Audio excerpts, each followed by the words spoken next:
Vygotsky argued that learning impacts development. With early math, for instance, learning skills can hasten development. Rather than viewing this early counting as just rote reciting, Vygotsky would argue that it nudges a child towards a concept of the symbolic nature of number. Children construct knowledge. Learning can lead development. Development cannot be separated from its social context. Language plays a central role in mental development. Vygotsky envisioned a more complex relationship between development and learning than either the young Piaget or the elderly Pavlov had conceived. As we will see, Vygotsky gave great value to assisting children to use strategies to further their intellectual capacities.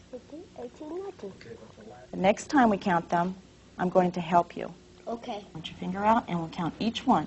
1, 2, and help you point. 1, 2, 3, 4. It is in this context that we will discuss the best-known part of Vygotsky's work, the zone of proximal development. Point to each one close to the bear and count loudly. 1, 2, 3. But when the teacher structures the activity differently, the same child can perform at a higher level, counting meaningfully to 17 without missing any bears. 15, 16, 17. Great job, Quentin. The area between the level of independent performance and the level of assisted performance is the zone of proximal development. It is here where the teacher must focus attention.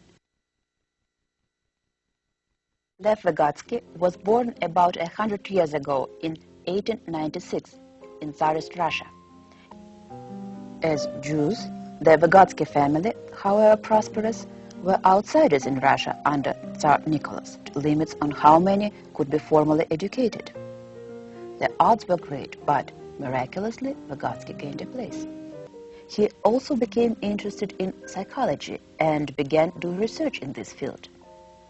He also managed to write 7 books and dozens of articles before dying at age 37 in 1934. For Vygotsky, the social context influences more than just attitudes and beliefs. It has a profound influence on how we think, as well as what we think. Vygotsky and his colleagues witnessed the rapid social changes in the Soviet Union that occurred when non-technical cultures did to participate in the quite technically advanced Western culture of the new empire. Vygotsky's work reminds us of the processes necessary for children to regulate their own internal and external behavior. Encouraging children to draw what they are experiencing, to talk to each other about it, to write about it, and even to talk to themselves about it, enables them to move towards being independent learners. Good job, Alex. I'll write this down, Albert.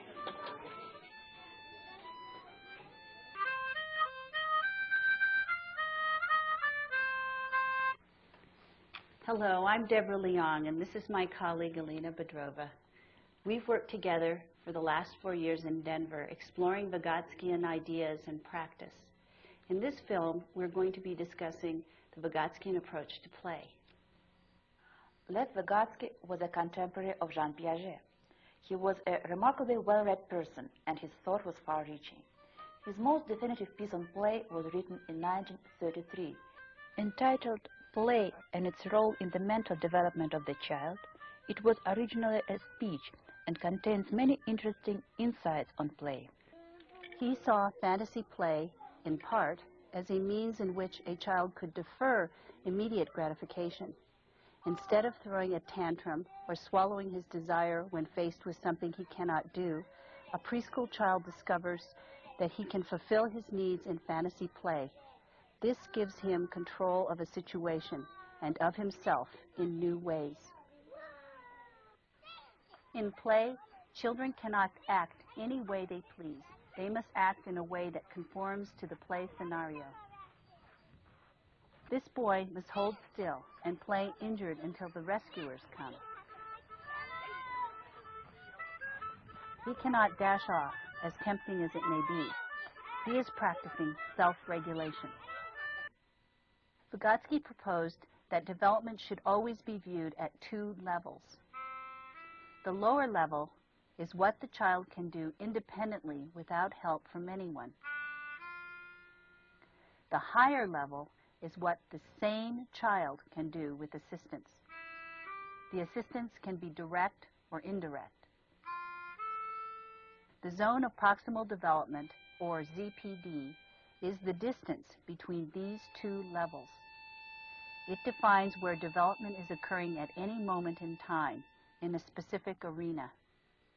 It shifts upward as a person becomes competent in a skill and is thus ready to learn others. In imaginative play, Vygotsky sees the child operating at the upper level of his or her ZPD, being a head above himself. The play situation is scaffolding or supporting this child's ability to wait. With roles and a story to support him, the child can act out behaviors that are normally not possible. Let us review the major contributions to a child's development that play makes according to Vygotskians. First, play provides a child with ways to gratify his or her own desires through creating fantasy situations. Play allows a child to separate thoughts from actions and objects with the use of symbolic props and gestures.